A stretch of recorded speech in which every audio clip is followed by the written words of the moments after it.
Mr. President, Excellencies, ladies and gentlemen, it is unusual for a member of the philanthropic sector to be given the opportunity to address heads of state here at the United Nations.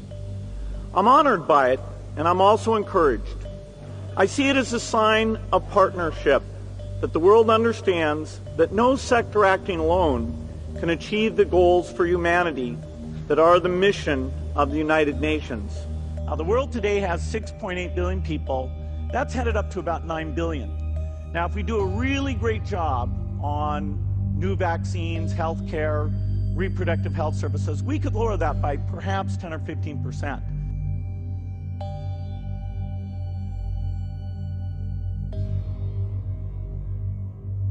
Today, the greatest risk of global catastrophe doesn't look like this.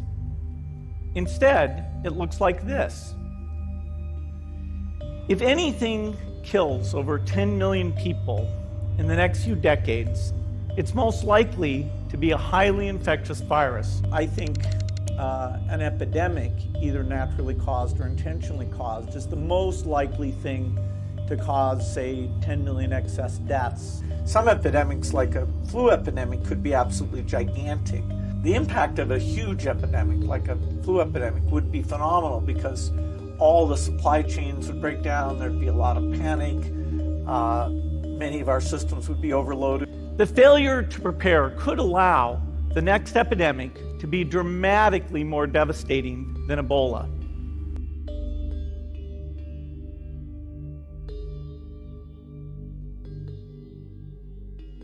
But in fact, we can build a really good response system. We have the benefits of all the science and technology that we talk about here. We've got cell phones to get information from the public and get information out to them. We have satellite maps where we can see where people are and where they're moving. So we can have tools, but those tools need to be put into an overall global health system, and we need preparedness. The best lessons, I think, on how to get prepared are, again, what we do for war. For soldiers, we have full-time, waiting to go. We have reserves that can scale us up to large numbers. We don't need to invest nearly what we do in military preparedness. This is something where less than $1 billion a year on R&D, medical surveillance, standby personnel, cross-training the military so they can play a role in terms of all the logistics. And then we need to pair those medical people with the military, taking advantage of the military's ability to move fast, do logistics, and secure areas. You launched CEPI because you believe the world is unprepared for the next pandemic. What is CEPI? CEPI is a coalition for epidemic preparedness, and the idea is to take a new way of building vaccines that could let us develop in less than a year a novel vaccine. They're called DNA, RNA vaccines, and so we'll fund a few projects to build specific vaccines, but not only will we get that, we'll prove out that these platforms can work, we'll understand the regulatory issues, and it gives us a chance of being able to respond in time when the next epidemic hits. We need vaccines for a lot of things, not just epidemics. We need a HIV vaccine, a tuberculosis vaccine, a malaria vaccine. All of those things are in the works, and over the next decade, I think most of those we'll get solutions for. So those are the kinds of things we need to deal with an epidemic.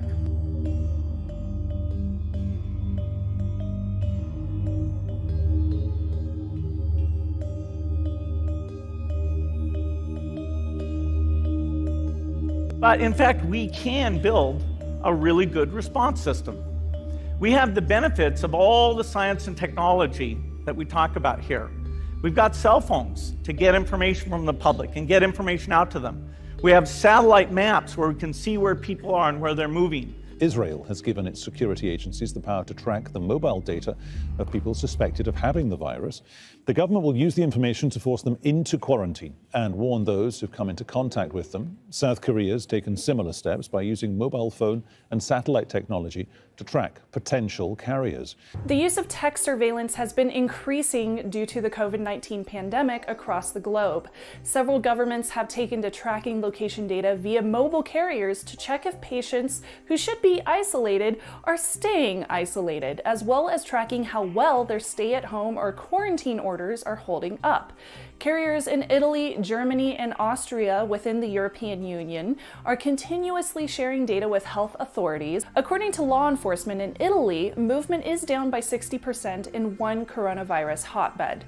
Now, Israel has also authorized location tracking for patients who have tested positive and should be under quarantine during the hopefully limited time of this pandemic. But these are not the only countries using cell phone location data, with Iran using an app called AC-19 to China's tracking and Taiwan's electronic fencing of their quarantined people. The US is tracking people's movements with phone data, and it's part of a massive increase in global surveillance. And it goes on to talk about governments across the world galvanizing every surveillance tool at their disposal to help stem the spread of the novel coronavirus. Poland is taking a different approach. In order to ensure people are quarantining themselves correctly, they use something called the Home Quarantine app to make people register a selfie, then periodically send new selfies through the app or face a police report. And each of those selfies has location information in place. If they do not download and use the app, they may receive unexpected visits from police. Last week, a top WHO, World Health Organization official stated that it's time for authorities to come to your home to see who's infected and take them away. They're using apps now to do that. They're testing apps, but they didn't do it with apps in Singapore. They did that with community workers, with public health workers, visiting the houses, checking on people, checking their health status every day and saying, how are you? Have you got a fever? Have you got a cough? And if a contact has developed a cough or a fever, they were taken immediately for testing. And at the moment, in most parts of the world, due to lockdown, most of the transmission that's actually happening in many countries now is happening in the household, at family level. In some senses, transmission has been taken off the streets and pushed back into family units. Now we need to go and look in families to find those people who may be sick and remove them and isolate them in a safe and dignified manner. But what about the new surveillance techniques introduced to curb the spread? In Hangzhou, to enter a tower block, you need to have your temperature taken and registered.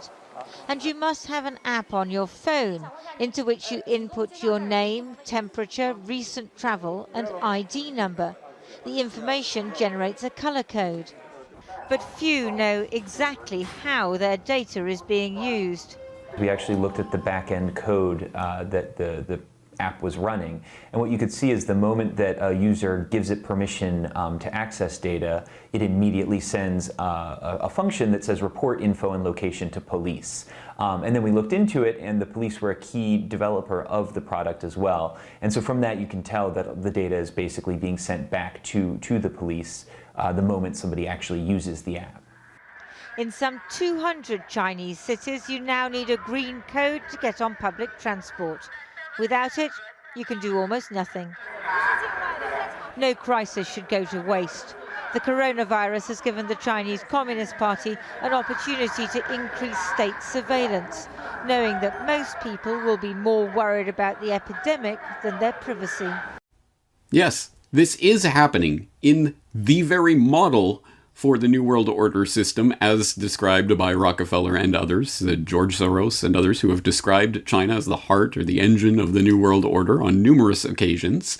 It is held up as the model because this is exactly what the globalists want to enact in every country around the globe, a complete authoritarian regime that has total control, total surveillance over every aspect of its citizens' lives. That is the end goal.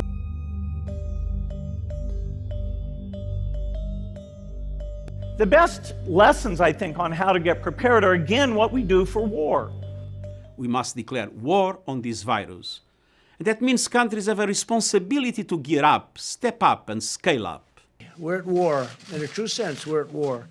And we're fighting an invisible enemy. This is like a war. And in a war, you do whatever is needed to be done to take care of your people. This is, in effect, a government on a wartime footing, a government calling for a collective national effort, as Boris Johnson would do, quote, whatever it takes. We must act like any wartime government.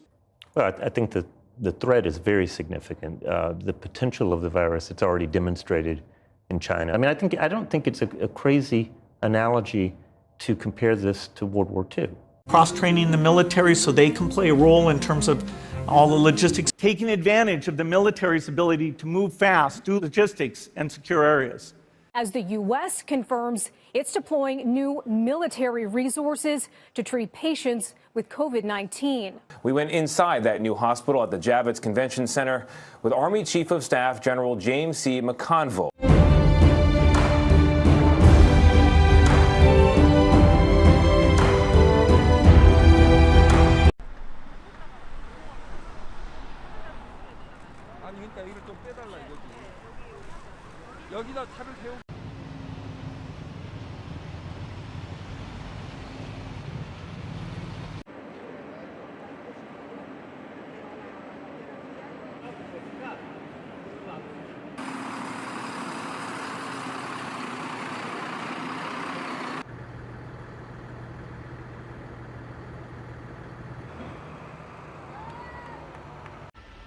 Messieurs, en direct de Charenton tout de suite. Si on me dit pas qu'on se prépare à être un confiné, l'Arzise.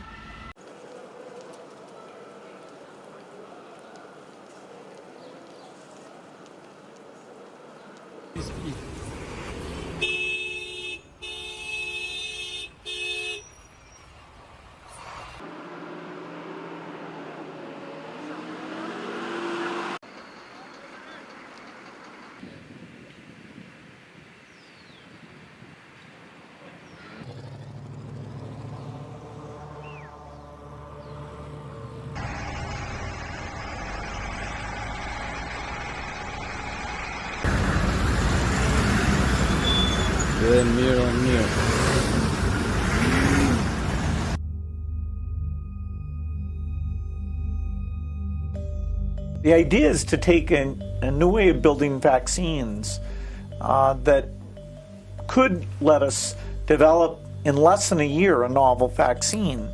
They're called DNA-RNA vaccines. When will a corona vaccine be ready? A vaccine that enables us to resume our lives without restrictions while protecting us from the disease. I'm afraid we need to be patient and keep our distance for a while longer and let scientists do their job.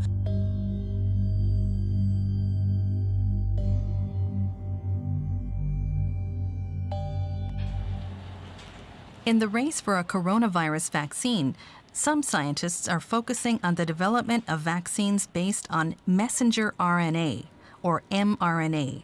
This involves injecting a person with the instructions for part of the virus. This would then spur the body to partially produce the virus. This in turn encourages the immune system to develop antibodies. Then, if the real coronavirus strikes, the person would be well equipped and able to defend himself or herself.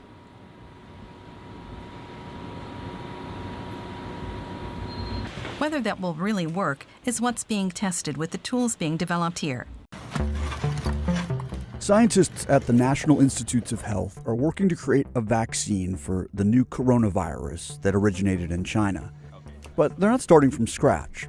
They're employing an approach called vaccine rapid response platforms. It involves high-tech methods that have the potential to shave years off of development time. Ideally, they'd offer protection while an epidemic was still spreading, instead of years later. Within weeks of the world learning about the Wuhan outbreak, Chinese scientists uploaded the novel coronavirus's genetic sequence to a public database that allowed teams around the world to start designing a vaccine. Traditional methods require an actual sample of the virus. Typically, scientists inactivate a virus using special chemicals before it's put into a vaccine. When the inactivated or weakened virus is injected into the body, The immune system recognizes it as a foreign invader or an antigen. Vaccines use antigens to prime the body to protect against a particular virus. But vaccines developed with rapid response platforms work differently. Rather than directly injecting antigens into the body, these types of vaccines typically send instructions to cells in the body. It gets the cells to produce antigen proteins that are specific to the virus it's designed to defeat. These instructions are in the form of RNA or DNA, the molecules that contain the code for building proteins. Scientists say this process cuts down on development time because they don't have to grow the whole virus. Plus, once scientists identify and create the instructions for one virus, they can tweak those instructions to make a vaccine for a similar virus. Here's Tony Fauci talking about how excited he is at the speed with which we can create a vaccine that, remember, in animal studies, the warning was, be very careful about taking this to human trials. Listen to this. One of these vaccines, I think, serves as the prototype of the timing of what we were talking about. You might recall I had mentioned that from the time we had available sequence, we would hope to be in clinical trials within 2 to 3 months. And I said, barring any glitches, that would be the fastest ever in any vaccine that we've gone from the identification of a pathogen to putting it into a human in a phase 1 trial. Well, I'm happy to report to you this afternoon that we are on time at least, and maybe even a little better. The gene has been expressed in the platform, in this case, a messenger RNA. So you see, as we've gone to the ghost of vaccines past, no placebo groups, easily having vaccine programs that kill children, approving vaccines that cause heart attacks, and just seeing, does our post-marketing surveillance capture it, even though none of the frontline doctors have been told it causes heart attacks? Do you see the danger that sits in our future? And now, these people that have rushed every vaccine we use up until this point are now hyper-speeding towards a coronavirus vaccine in a speed that Tony Fauci describes the fastest we have ever seen. The experimental RNA vaccine manufactured by Moderna is funded by both Bill Gates and the NIH, which Fauci leads. Now, this vaccine has been fast-tracked, removing regulatory restrictions, and this type of RNA vaccine has never been before used on humans. Now, typically, vaccines take years to develop, not weeks. And they are already testing this brand new RNA vaccine on humans. Fauci's NIH are the ones conducting the vaccine test right now. And by the way, they skipped the usual animal testing phase and started testing on human guinea pigs. Now, Gates and Fauci also have another financial relationship. In October of 2019, Fauci announced a partnership between the Gates Foundation and Fauci's agency, in which they both pledged to spend $100 million each to research gene-based therapies into HIV and sickle cell disease. We need vaccines for a lot of things, not just epidemics. We need a HIV vaccine, a tuberculosis vaccine, a malaria vaccine. All of those things are in the works, and over the next decade, I think most of those we'll get solutions for. Now, Bill Gates has been doing the rounds recently on a media campaign, beginning with a Reddit Ask Me Anything, where Gates called for a national tracking system for the coronavirus. Many were shocked, and some asked, did Gates slip up and let the cat out of the bag?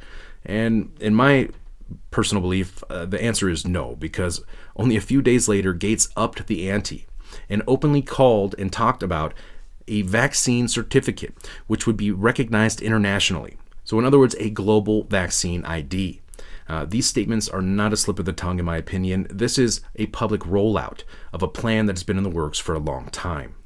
Eventually, what we'll have to have is certificates of who's a recovered person, who's a vaccinated person, because you don't want people moving around the world where you'll have some countries that won't have it under control, sadly. You don't want to completely block off the ability for those, people to go there and come back and move around. Now, if you'd seen my previous reports here, you would not be surprised by this. I published a report before the announcements were made by Bill Gates, and I predicted that this would be the outcome and is very likely tied into Gates' coronavirus at-home testing kits because they are collecting your DNA during these tests. Now, I show in detail how Gates currently is working with the United Nations to establish the UN's Sustainable Development Goal 16.9 under the UN's 2030 agenda to provide a digital ID for every man, woman, and child on the planet by the year 2030 through their UN and Gates joint program known as ID 2020.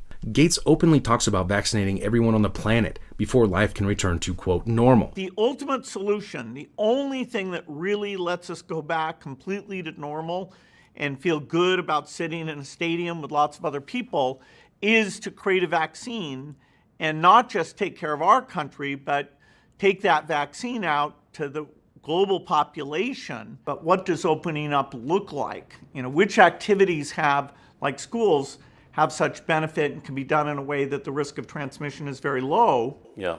And which activities, like mass gatherings, may be, in a certain sense, more optional. And so until you're widely vaccinated, those may not come back at all.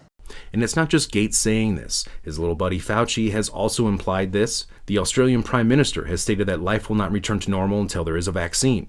Johnson & Johnson, who participated in the UN Gates Event 201 pandemic simulation, is preparing mass vaccines.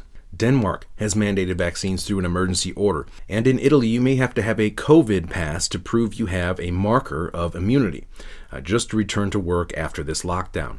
Immunity passports could speed up return to work after COVID-19. And this case, this report coming from The Guardian about a week ago, this case, they're not talking about immunity passports to travel internationally. No, this is to go to work, to access public transit, to do anything in the public sphere is going to require an immunity passport to show that you've got the antibodies or you've got the vaccine. If you've taken the vaccine, you'll get your immunity passport and you'll be allowed to travel, to work, to make money in order to put food on your family's table. So it's completely opt-in, guys. You can choose if you want to do this. It's just if you want access to anything in the public sphere, you're going to have to take the shot. The world today has 6.8 billion people. That's headed up to about 9 billion. Now, if we do a really great job on new vaccines, healthcare, reproductive health services, we could lower that by perhaps 10 or 15%.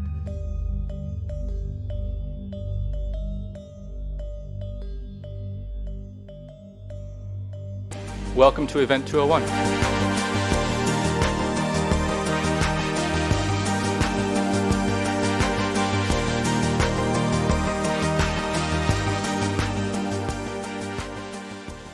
I find this extremely fascinating because this pandemic simulation exercise of the coronavirus took place about 6 weeks before the first illness from the coronavirus was actually reported in Wuhan, China.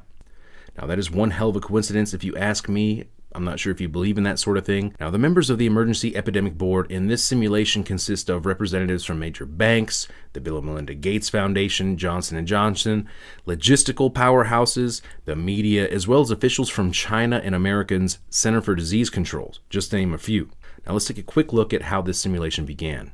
Hello, everyone. I'm Anita Cicero, Deputy Director of the Johns Hopkins Center for Health Security, and today I will be your Master of Ceremonies for Event 201.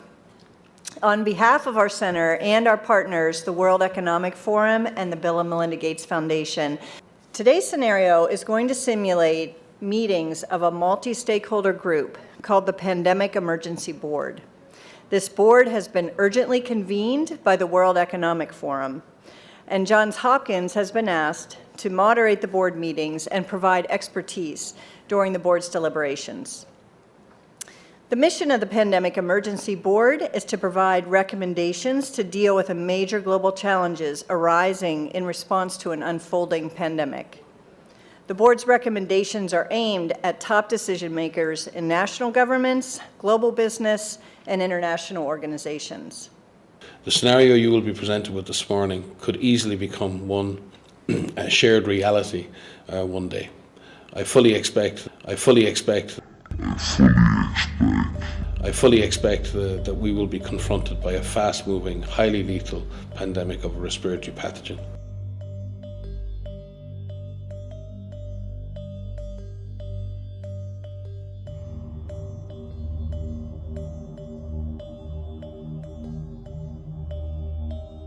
a step up from the part of the governments on enforcement actions against fake news.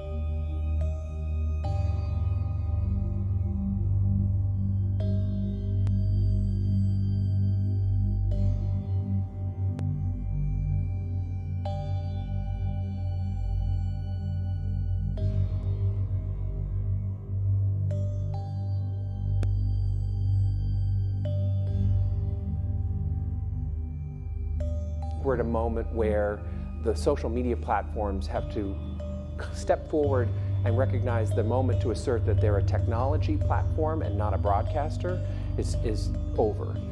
They in fact have to be a participant in broadcasting accurate information and partnering with the scientific and health communities. The WHO right now is meeting with Google and all of the internet companies to say that only information coming from WHO and CDC about coronavirus should be shared and allowed on the internet. Twitter have decided to take it upon themselves to delete a few tweets by Jair Bolsonaro because they believe that it is misinformation. As Glenn Greenwald says here, he was showing videos of himself going into crowds in Brazil, hyping hydrochloride as a cure and encouraging an end to isolation.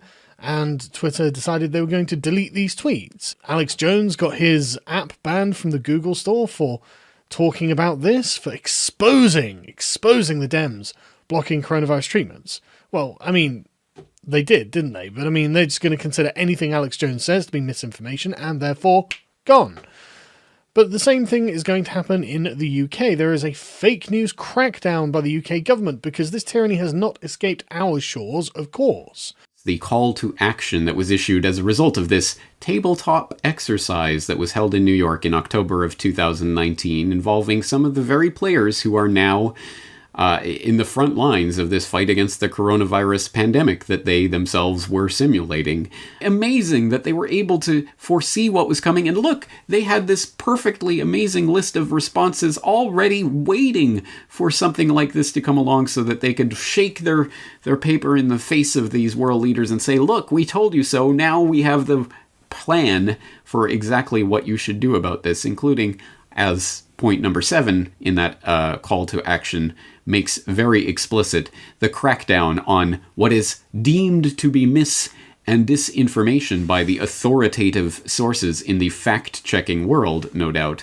about the pandemic outbreak. And what are we seeing right now? As I just went over with James Evan Pilato in New World Next Week, all of the big tech companies are now actively coordinating and collaborating with the US government in order to crack down on coronavirus misinformation, which, oh, by the way, as a bug, Facebook just accidentally basically censored and blocked and removed every single article and post on coronavirus recently. The line between disinformation and misinformation is not always an easy one to find. But that was just a bug, folks. Don't worry, they're ironing out the wrinkles in that system, and it will all be better soon, once they have the right censorship things dialed in properly. And of course, the WHO director did come out and say that what we're dealing with is not just a pandemic, it's an infodemic. So this has already been seeded into the popular imagination, and it was already sitting there waiting to be enacted by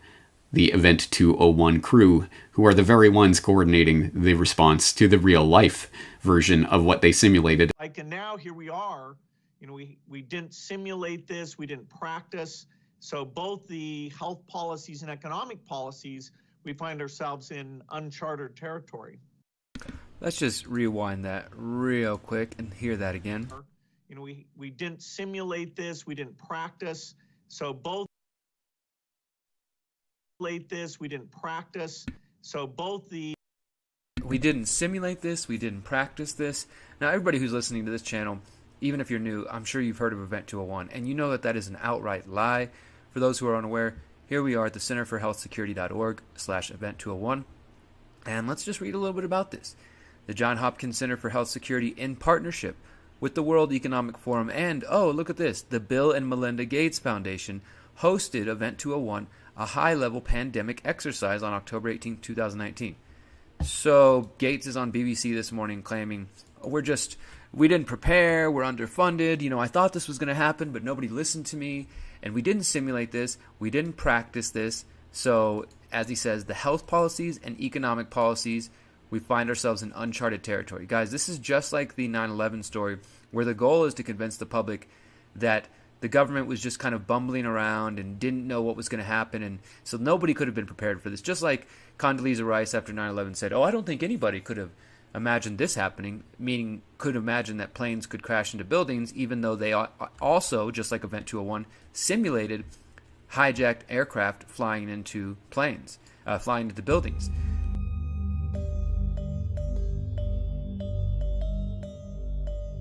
The Bill and Melinda Gates Foundation and their angle on this, the philanthropic organizations who are going to help to coordinate the international global response that will be necessary. This is, of course, what it always comes back to, because some people are saying this is the end of globalization as we've known it. This is going to upend everything. On the contrary, this is a fail-forward event in which the very globalist purveyors of the globalist ideology are going to push even further and even harder. We're going to need a global pandemic response agency that's going to be funded by all countries and is going to be able to subsume the national sovereignty of any given country as a result of what's happening right now. And that was, again, laid out by Bill Gates 5 years ago. So we can have tools, but those tools need to be put into an overall global health system. A global stockpile would certainly help ensure more rational and strategic allocation. What we've seen work very well in the HIV field is in fact procurement through the Global Fund. So having a centralized mechanism, so financially able to procure on behalf of affected countries would be critical. So at the moment we want the fund, right? You need the money. So where's the money?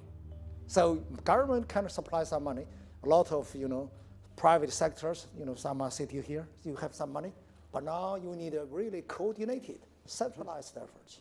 The former Prime Minister of the UK, Gordon Brown, recently urged world leaders to create a, quote, temporary form of global governance to tackle the twin medical and economic crises, calling for a global governance task force, which would include the G20, the United Nations, the World Bank, and the International Monetary Fund. Temporary form of global government that's going to just temporarily put all sorts of extraordinary powers in the hands of these international bodies that will have to be strengthened as a result of this. And just temporary, until we can eradicate all disease and all threat of all pandemic from ever affecting humankind again. Just until that takes place, right? This is the crisis that they need to justify the response, the solution that they already have up their sleeve. Hey, what's the problem? Oh, global government, that's the solution. My central message is clear. We are in an unprecedented situation and the normal rules no longer apply. People are suffering, sick and scared. And current responses at the country level will not address the global scale and complexity of the crisis. But in managing this crisis, we also have a unique opportunity. Done right, we can steer the recovery towards a more sustainable and inclusive path. As we need to immediately move away from a situation where each country is undertaking its own health strategies to one that ensures in full transparency a coordinated global response, including helping countries that are less prepared to tackle the crisis. Governments must give the strongest support to the multilateral effort to fight the virus, led by the World Health Organization, whose appeals must be fully met. It should be noted Gates is the World Health Organization's second largest donor, second only to the US, but just above the entire United Kingdom. I welcome the decision by G20 leaders to convene an emergency summit next week to respond to the epic challenges posed by the COVID-19 pandemic, and I look forward to taking part. G20 summits are normally lavish set-piece events. This was last year in Osaka, Japan. But in the new realities of a closed-off world, the summit became a 90-minute video conference call. 新冠肺炎疫情正在全球蔓延，国际社会最需要的是坚定信心、齐心协力、团结应对，全面加强国际合作，凝聚起战胜疫情强大合力，携手赢得这场人类同重大传染性疾病的斗争。国际社会应该加紧行动起来，坚决打好新冠肺炎疫情防控全球阻击战，遏制疫情蔓延势头。中方秉持人类命运共同体理念，愿同各国分享防控有益做法，开展药物和疫苗联合研发。病毒无国界，疫情是我们的共同敌人。各国必须携手拉起最严密的联防联控网络。The United States is working with our friends and partners around the world to stop the spread of the virus and coordinate our efforts. We discussed how vitally important it is for all of our nations to immediately share information and data.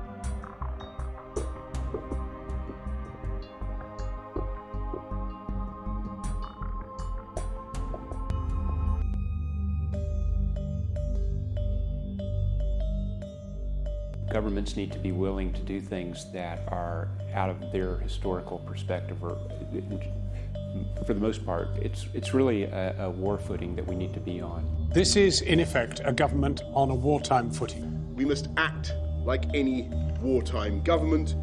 We must declare war on this virus. We're at war. In a true sense, we're at war. Compare this to World War II.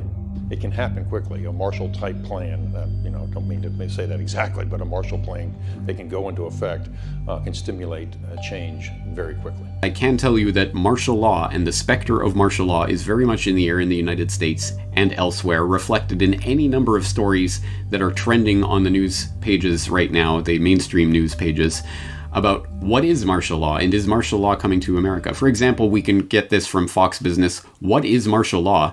Increase in COVID-19 related rules, curfews has led to circulation of rumors surrounding martial law, and it helpfully defines martial law as a term that describes the government order of replacing civil rule with the military in a time of war or emergency. Well, actually, for people who have been paying attention over the past 18 years, the national emergency that was declared on 9/11 has been renewed every single year by every single president since then. So there is a state of emergency. Now, the epicenter of this outbreak, the city of Wuhan, has just handed over the first of 2 temporary hospitals to the Chinese military medical teams. In response to the worsening situation and ahead of an anticipated nationwide curfew, the IDF entered its highest state of alert, which practically means the Israeli military's emergency preparedness for war. The president of the region of Lombardy has said that he wants the military to be called in to enforce the lockdown, calling on people to stay at home. This is really the mantra that they're leading out to the public at large. This morning, emergency measures in New York. The state's governor deploying the National Guard to New Rochelle, a suburb of New York City, in an effort to contain a coronavirus outbreak there. The new era that we have stumbled into one way or another, and that era is now coming to fruition. And there are many different aspects of what's going on right now, and the very many different power grabs that are being taken by authoritarian structures all around the world. Just as after 9/11, every authoritarian in the world was happy to see that event occur in the sense that it gave them carte blanche to call all of their enemies terrorists and launch a war upon them. Well, now the authoritarian structures around the world are benefiting from the massive power grab that is taking place right under our nose. My God, we've now passed this emergency coronavirus legislation. This is now law, or will be by the time you watch this video, probably. And man, this is just... I'm just blown away that this is something that we can do. So, Matt Hancock, the Health Secretary, said that this will allow extraordinary measures never seen in peacetime in the UK. Jesus. It's cleared the House of Lords, it's going to happen. So it gives them, as they say, wide-ranging powers. I'm not too worried about the workforce and the easing of pressure. It's the limiting of contact, the control of people's movements that I'm more concerned about. This really seems too far for me. I mean, they've got parts about controlling borders, sick pays, but the part that I think is most, honestly, just the bit that really struck at home to me was that the MPs are just like this. I mean, we're all going to vote for this. We're going to allow this to go through. But this is really intense. I just can't get over it. The UK is experiencing similar power grabs. So this new bill, which is HC 122, or simply the coronavirus bill, allows police and officials to order anyone believed to be infected to undergo testing. Anyone believed to be infected to undergo testing. Pretty crazy stuff. Police, public health, and immigration officers will be able to detain people suspected of having COVID-19 and exact £1,000 fines for refusing tests under emergency powers that have been rolled out now by the UK government. Australia has declared a state of emergency and has invoked these new powers in much the same way as Britain has. The formal declaration gives the government the power to close off cities or regions, impose curfews, and order people to quarantine if deemed necessary to contain the spread of the virus. This is terrifying. This is absolutely terrifying because, I don't think I actually know anyone with this virus. Like in Virginia, 25 people have died. Boom, entire state shut down. Australia, boom, entire country now can be quarantined at the whim of the government, just if they decide. Australia has recorded 425 infections and 5 deaths. Boom, entire country locked down. It's madness. Same in France, obviously, apart from those problematic gang-ridden areas, the areas where the diversity is, the police aren't going to enforce this on them. So, in one way you could say this is a privilege, but it might well be a giant curse. Who knows how bad the coronavirus becomes. But a regular French citizen can be fined €4,000 for repeatedly flouting this quarantine. Obviously, this is the same thing in Israel. Netanyahu, who was due to appear in court apparently, has decided to suspend courts, shut down the courts, and identify people who should be quarantined using data harvested from their phones. Wow. That's, come on. In Bolivia, they're delaying presidential elections and mandating a 14-day quarantine. And then you get Hungary. And Hungary decided to just go full-on dictatorship. Here's a quick summary of what's in it. State of emergency without time limit. The Liberal, according to the Guardian article I've got here as well, the Liberal Party was saying, well, look, we'll agree to this if you put the sunset clause in. No, the hell with your sunset clause. This isn't just going to expire after a year or 2 years or however long. This is a state of emergency without time limit and rule by decree. Parliament suspended, no elections. If you spread fake news and rumours, you get up to 5 years in prison. If you leave quarantine, up to 8 years in prison. This is mad. This is full-on dictatorship. Police are ramping up their crackdown on Sydney's parks and beaches, and you'll no longer escape with just a warning. Officers have handed the first fines to those not obeying the rules, and as you're about to see, everyone is a target. 2 young mums, one breastfeeding her baby, both of them just minding their business. They're locked in conversation with a police officer and they find it hard to believe he is telling them to move on. But nobody was off limits, with police on a mission at Coogee Beach. Go home, please. Quick exercise around the block and then get home. Reading the paper under a tree, tradies having their lunch. A mum sitting on a bench by herself, told she has to leave too. Is this a police state, or is it what the public needs to hear? You can't stay on the green. Can you all go home? Can you all go home, please? It's not a holiday. It's a lockdown, which means you don't just come here and sunbathe.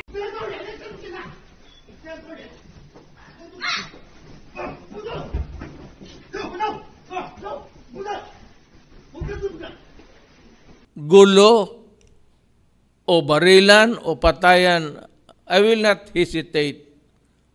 My soldiers to shoot you. Shoot them dead. 网贷了，你也想过吗？你不过这都不讲过了哈！站你们那个人。知道这个。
चलो सब दूरी बना के दूरी बना के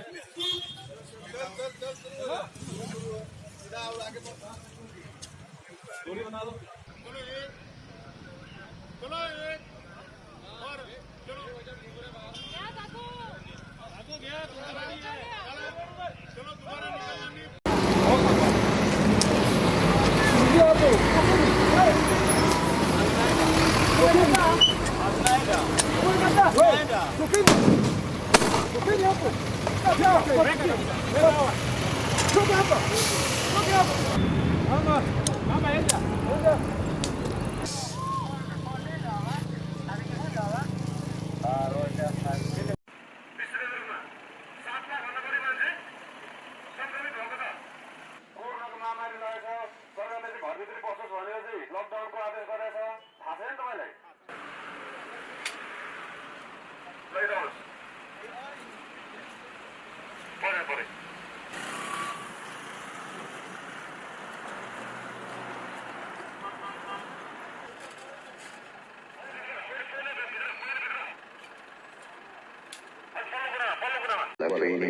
Like something out of science fiction, this drone equipped with a megaphone hovers before a crowd, blaring a warning.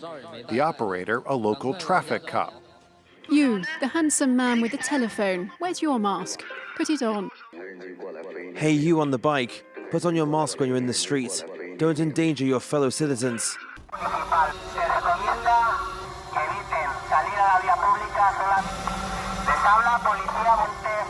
Cuando sea necesario, que permanezcan dentro de su domicilio.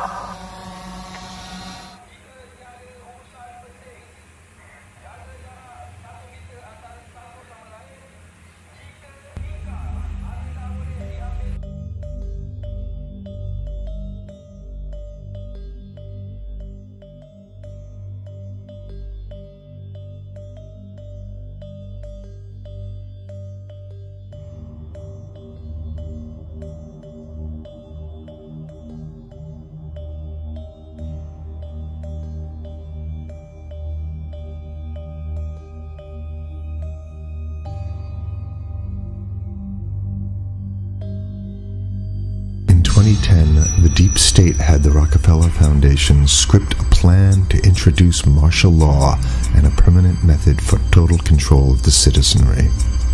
In this plan that they disguised as an academic scenario, as they called it, the method they would use to gain complete prison-like control of the entire population. Lockstep. And lockstep comes from a series of scenarios that were laid out by the Rockefeller Foundation in conjunction with the Global Business Network, and that were described in a document called Scenarios for the Future of Technology and International Development. And one of these scenarios that they were planning, again, on the records in 2010, was called Lockstep. And let me know if this sounds familiar to you. The document starts by noting that Lockstep is a scenario which involves a world of tighter top-down government control and more authoritarian leadership with limited innovation and growing citizen pushback. The pandemic also had a deadly effect on economies. International mobility of both people and goods screeched to a halt, debilitating industries like tourism and breaking global supply chains. Sounds familiar. Even locally, Normally bustling shops and office buildings sat empty for months, devoid of both employees and customers.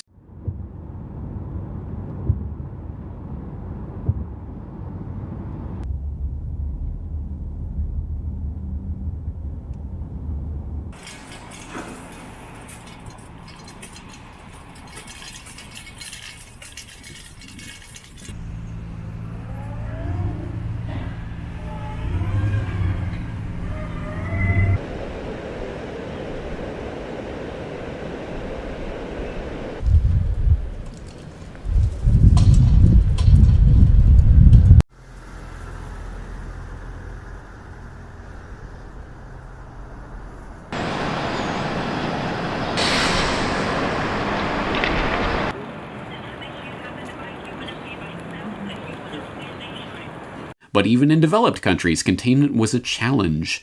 The United States' initial policy of strongly discouraging citizens from flying proved deadly in its leniency, accelerating the spread of the virus not just within the US, but across borders.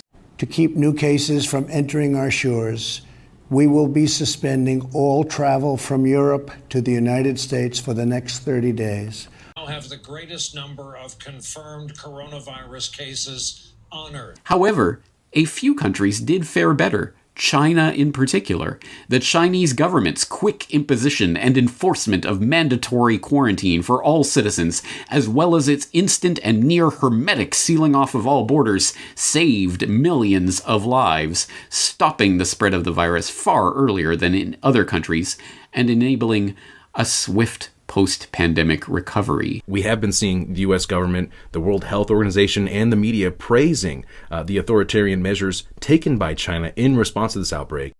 I will praise China again and again because its actions actually helped in reducing the spread of coronavirus to other countries. A phenomenal collective action and cooperation by the people of China to this response. Now, China's decision to lock down the city of Wuhan, the epicenter of the COVID-19 outbreak, may have prevented more than 700,000 new cases. Is total lockdown the cure for the coronavirus? The city at the center of China's crisis reports no new cases for the second day in a row. Should other cities follow Wuhan's lead and imprison millions of its people for weeks? And is China's experiment the model for us all? China's government was not the only one that took extreme measures to protect its citizens from risk and exposure.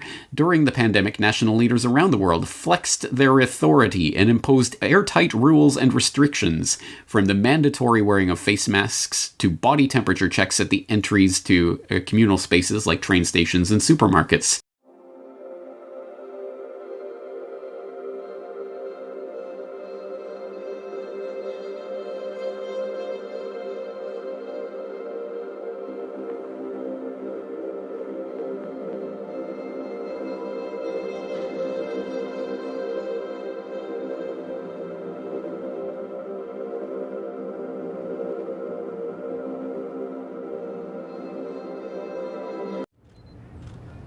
It just feels weird because he's putting something between your eyes. One more time. You don't have a fever. No, wait. Just reach low again. There you go. One more time.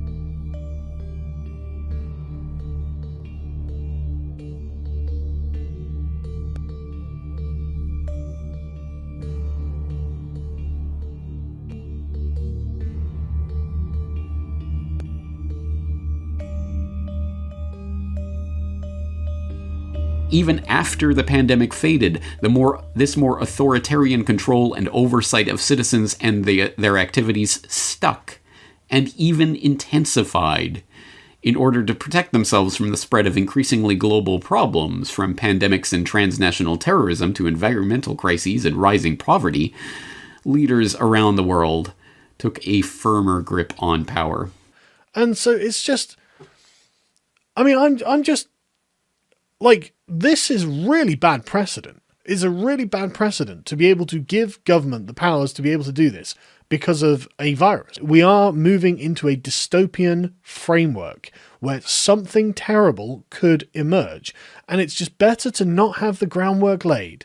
It is just better for us to not have the ability for something terrible to come up and have the constitutional protections, the liberties that we have fought for 1,000 years to get. We can't just give them up in the face of a virus. It is nonetheless a fact that in any time of great crisis or adversity, a trick that your own brain will pull on you in order to give you a false sense of security is to normalize the situation.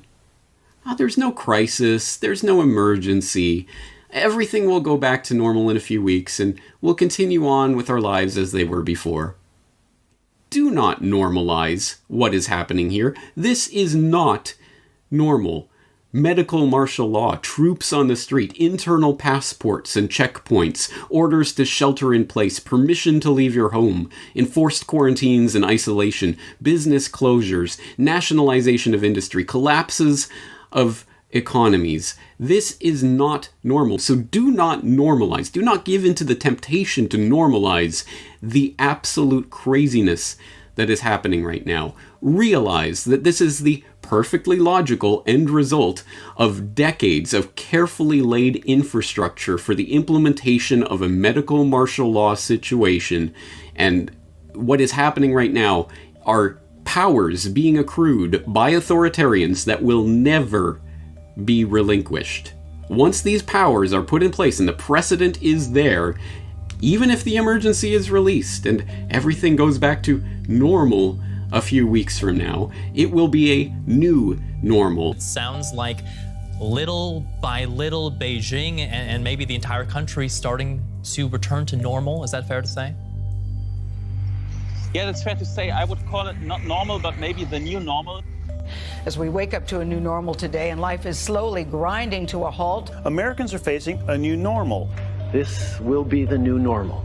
A new normal in which any authoritarian at any time will be able to press the panic button to cause pandemonium in the public and to reclaim all of these emergency, temporary measures that are being claimed right now. This is a big deal. Centralization of power and control in the hands of a very few oligarchical elitists who are using a technocratic enslavement grid to impose a global, worldwide tyranny, aka a new world order. When we start to understand what this agenda is really about, which is total and complete control over every aspect of every human being on the planet, their movement, their actions, their activities, their transactions, their interactions with people, down to the individual level, the complete and utter control of your life in every regard, well, guess what?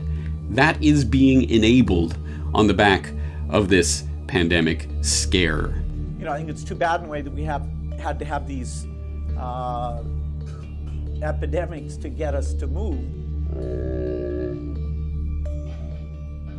Epidemics to get us to move.